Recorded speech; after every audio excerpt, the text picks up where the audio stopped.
Good morning, everybody. 9 a.m., 34 degrees on this Monday. Thanks for starting your morning with us here on Daybreak or ending your morning. Patrick, we're on TV. What you looking at? Well, okay, you know how you can measure time with a sundial? You know, where the sun, like, you see the shadow of the dial up and you can tell time? I know that's a thing. I can't tell time that way, but I've heard of it. The old Lippus Matthias building behind me acts the same way, because right now it is blocking the sun, which, by the way, last week it wasn't. Okay, so now with the shade, we can kind of dictate what time we're in based on mountain skyscrapers, sun angle, and that sort of thing. See, if you were talking to Rob Hackford right now, Eagle Scout Rob Hackford, he would be able to like do that and like one up you. I bet not he's hearing our conversation and is rushing up here right now to investigate this theory.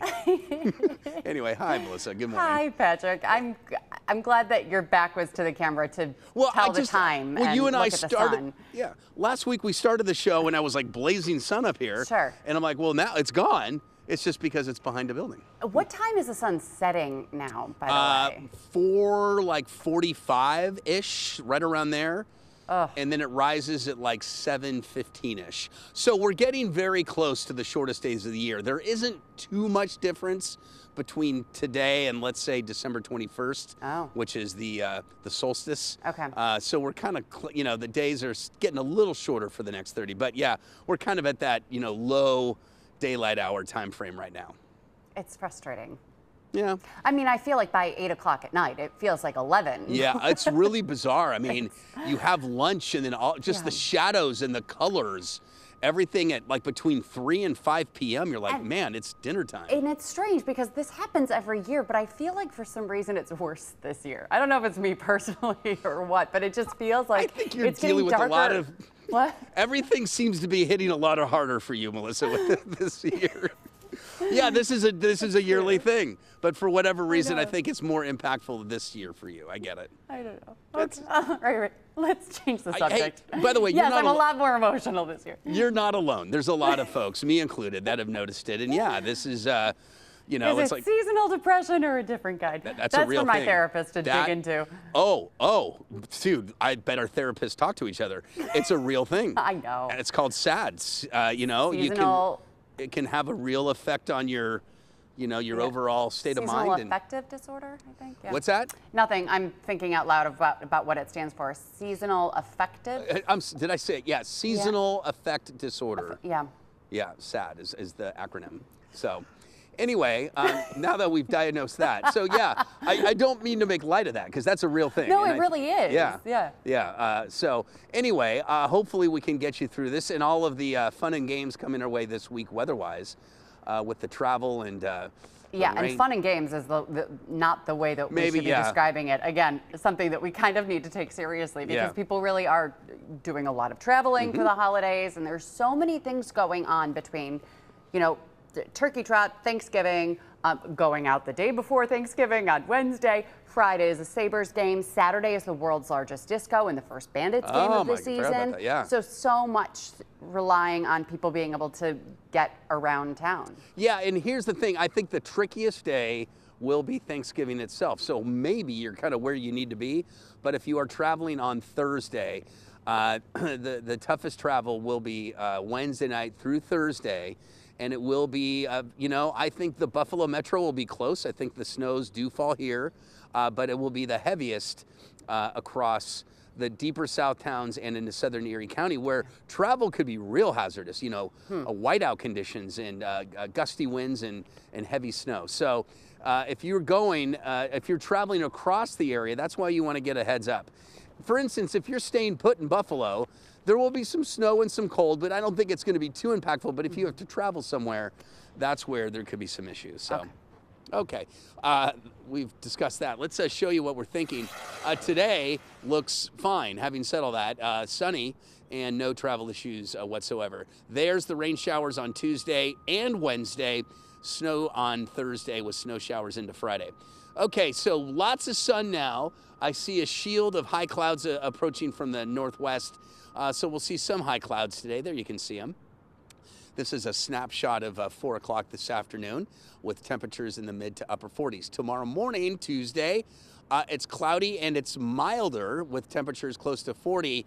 And then tomorrow afternoon, periods of rain. It should be light rain, but temperatures close to 50 and a bit of a breeze. But the wind is really a thing on Wednesday. And that's where we see the rain picking up and the wind. Temperatures midday in the mid 50s and then falling off. Thanksgiving is where temperatures fall. We're going to see periods of snow, heavy lake effect snow for some, and gusty winds. So that's the target day. And on Friday, the lake effect snows will begin settling into the southern tier, but still cold enough for some snow showers around, and breezy too on Friday. So there it is, kind of a heads up. So the day I think of the most focus will be Thanksgiving itself. For the turkey trot, you know, if you're planning, plan on cold, plan on some wind, and perhaps some snow as well. I'm planning for it. Also planning on whether I'm dropping out. No, if you do, you've shared that possibility, and we're not going to let you. You got to muscle through this. Yes. Okay. You can soldier on. Come on. All right, Patrick. Thanks. Come on down. We are checking our news this morning now, and we're following some developing news out of Cheektowaga, where police say that a woman is dead following what they're calling a critical incident, which started on Walden Avenue and ended in the city of Buffalo yesterday. Daybreak's Natalie Foss is live outside of Cheektowaga Police Headquarters, where we're hoping to get some more information about this today. Natalie, what do we know? Yeah, Melissa, police have not released any information on the identity of the victim, nor have they even talked about what her cause of death actually was. But they did give us some details about what they saw at the scene that happened yesterday afternoon. They said that they got a call yesterday afternoon right before 4. They were responding to Walden near Hedwig for reports of shots fired and a pedestrian struck by a vehicle. And when they arrived, they did find a woman who had been hit by a vehicle in the car that they think struck her as well. Police tell us a man they believe to have been driving that vehicle fired shots from a handgun that ended up hitting the woman. She died at the scene. Cheektowaga police say that after a short police chase through Buffalo, a person of interest driving a different vehicle was detained near the Johnny B. Wiley Sports Complex on Jefferson Avenue. We'll be working today to learn more about that scene, as well as what happened, and learn more about the victim and that person of interest that they did detain. But for now, live and on your side in Cheektowaga, Natalie Foss, Channel 2 News. Yeah, so many questions here, and we're hoping to get some answers today. Natalie, thank you. And more violence over the weekend also. An update now on the shooting in Buffalo's Black Rock neighborhood. Buffalo police say a man was shot and killed in a parking lot near Niagara and Farmer Streets just before 10 o'clock Saturday night. Investigators say the victim was sitting in a parked car when he was shot several times. He died at the scene. Police do believe that this was a targeted attack, but the investigation is still underway. If you know anything, you're asked to call the Buffalo Police Department confidential tip line. 5 people are facing charges for an armed robbery on campus at Canisius University. Most of those who are charged are children and teenagers. Buffalo police say they include boys who are 12, 14, 15, and 16 years old. And they were all arrested along with 22-year-old Demario Wells. He's also accused of endangering the welfare of the children. Officials say the group robbed a woman on campus at gunpoint. They took her car and her phone. Officers found the stolen car about an hour later heading toward downtown Buffalo. The driver hit a police car and also hit a pole at Goodell and Elm Streets. Following the robbery, 2 on your side spoke with other students about their concerns with campus safety. That's been a big issue this year, especially coming into the new school year, as we're transitioning from public safety to campus safety. So it's now we don't have armed security patrolling around. We do have campus safety, but they're CPR trained, but they don't have they don't carry guns. They're not licensed to do that, and so they patrol, but they don't patrol very often, and it's kind of like there's no shift. And in a statement, a Canisius spokesperson says the student was not physically hurt and she is receiving some support from the university. New this morning, an investigation is underway in the town of Allen. That's in Allegheny County, not far from Letchworth State Park, south of Letchworth. The investigation is surrounding 2 people who were found dead inside a home there. Troopers responded to reports of a disturbance on Botsford Hollow Road. and they tell us a person of interest has been taken into custody. There's no threat to the public at this time, but troopers say more information will be released as the investigation continues. A couple is facing animal cruelty and neglect charges after more than 200 animals were seized from a farm in Brant. Officials say Brant Animal Control called on the SPCA for more help. When officers arrived, they found farm animals in need of care, along with several dead animals on the property. The health of these animals is pretty detrimental. There's roughly 130 to 150 goats, 6 to 10 sheep, 18 ducks. We removed 47 chickens yesterday. There's still a few loose on the property. We removed 11 cats, 6 dogs. Veterinarians are now treating the surviving animals both at the SPCA and on the property. The SPCA says the owners have been charged with animal cruelty in the past. It is 9/11 now, and President Donald Trump inserted fresh tensions into the high-stakes Russia-Ukraine peace talks on Sunday. He publicly accused Kyiv's leaders of showing zero gratitude for U.S. support, just as U.S. officials in Geneva were working to show a united front. President Trump's comments come as his administration is pressing Ukraine to accept a 28-point peace proposal that has raised serious questions about whose interests it serves. NBC's Alice Barr has the latest from Washington. In Ukraine, a difficult winter is closing in, with Russian strikes only increasing.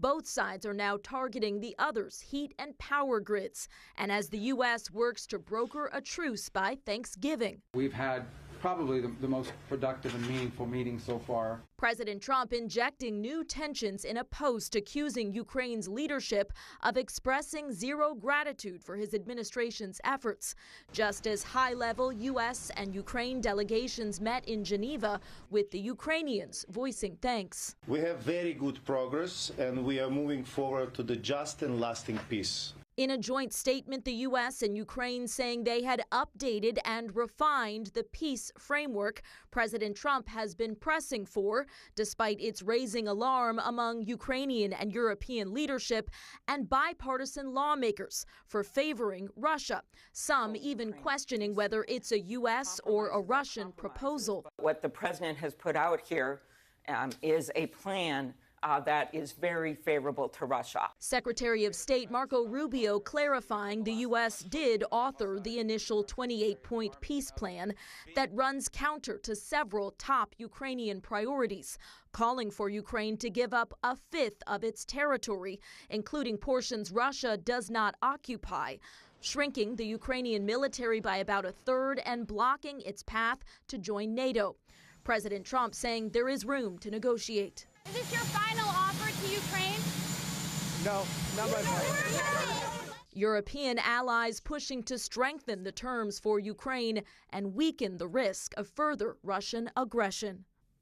In a new statement, Ukrainian President Zelensky said his country is grateful to the United States, to every American heart, and personally to President Trump. He previously said the peace proposal was forcing Ukraine to choose between losing its dignity or a key partner. In Washington, Alice Barr, NBC News. Stay with us. We're going to take a quick break now and talk sports and more weather coming up after the break.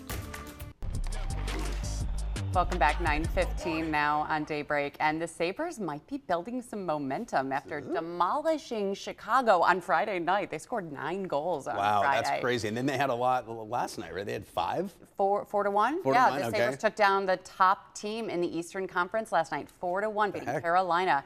So despite some tough calls, including an unsuccessful challenge for goalie interference and a strong push from Carolina in the third, the Sabres stayed calm, they kept themselves out of danger, and they closed out a solid 60-minute effort. They also got a really strong performance in net by Ukko-Pekka Luukkonen, who made 29 saves to get the Sabres their 4th win in their last 5 games. We did a great job to keep him on the outside. I mean, we know how to kind of manage third period. We have a lead. We're getting better every night at it. So just got to make sure you have a close gap and keeping them on the outside. And that's what we've been doing. We've been doing a solid job. Yeah, the Sabres are in Pittsburgh to play the Penguins on Wednesday night before coming back home for the holiday to face New Jersey on Black Friday. That's a 4 o'clock game. Last night they gave out the butter dishes. Right.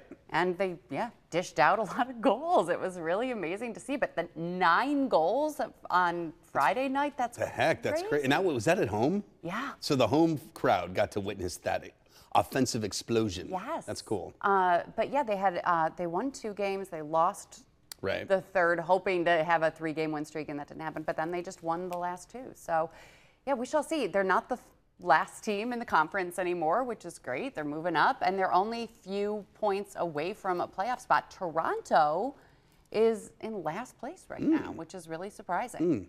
Okay. So you just kind of never know what Sabres team you're going to get, just like the Bills. You don't know what Bills team I think it's perfect for us, right? We're just, It's so Buffalo. When you said they learned how to stay calm, I'm like, what does that mean?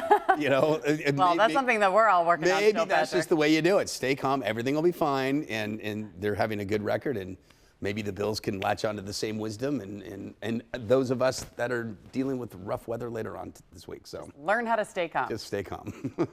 Good advice to go around. Right.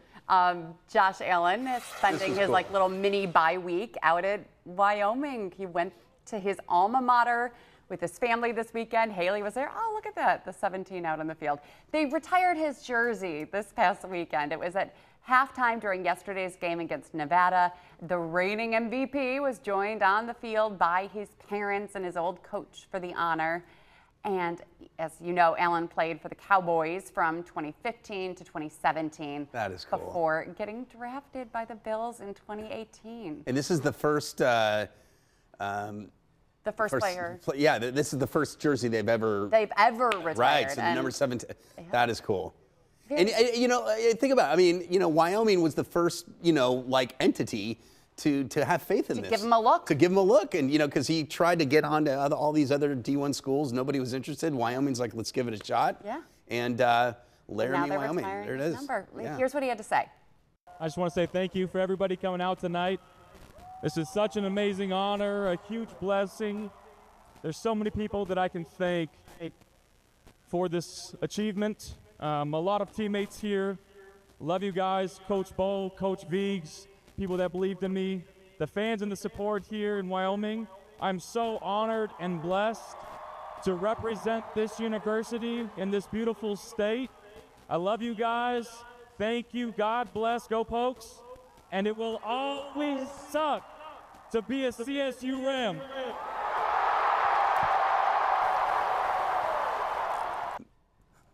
It will always suck to be a CSU Ram. That must be Colorado State. It's got to be a big rival with Wyoming. So, and this was all about Wyoming. This wasn't about the Bills. He didn't say go Bills. This was about that legacy that he's left on that college. University. His parents out there, though, had dual jerseys on. Oh, they did? Well, one half was the Wyoming colors and the other half was the Bills colors. So that was fun to see. And also lots of things going viral with Josh and Haley canoodling in the what did I miss? Box. What there was? Yeah, they were just being cute together. I mean, nothing. Canoodling. Canoodling. Phyllis just called. You stole her language. I don't even think she would say that word. That's that age group where, what were they doing? They were canoodling. They were just being cute together. That's but cool. You don't see them together very often. That's nice. So everybody has a challenge today. Somehow use the word canoodling in any conversation you're having with whoever. Oh, I love that. And if you do it, send me video of it. I want to see. What other ways can you sneak canoodle into your vocabulary today? I'll find a way. Yeah, put it into your weather forecast, Patrick. Okay. We'll have that coming up after the break. Stay with us. Seriously. Take a look at this. This is crazy. This is one of the top stories on WGRZ.com over the weekend. A bald eagle dropped a cat through the windshield of a car in North Tonawanda. The driver's fine, just really, really shocked.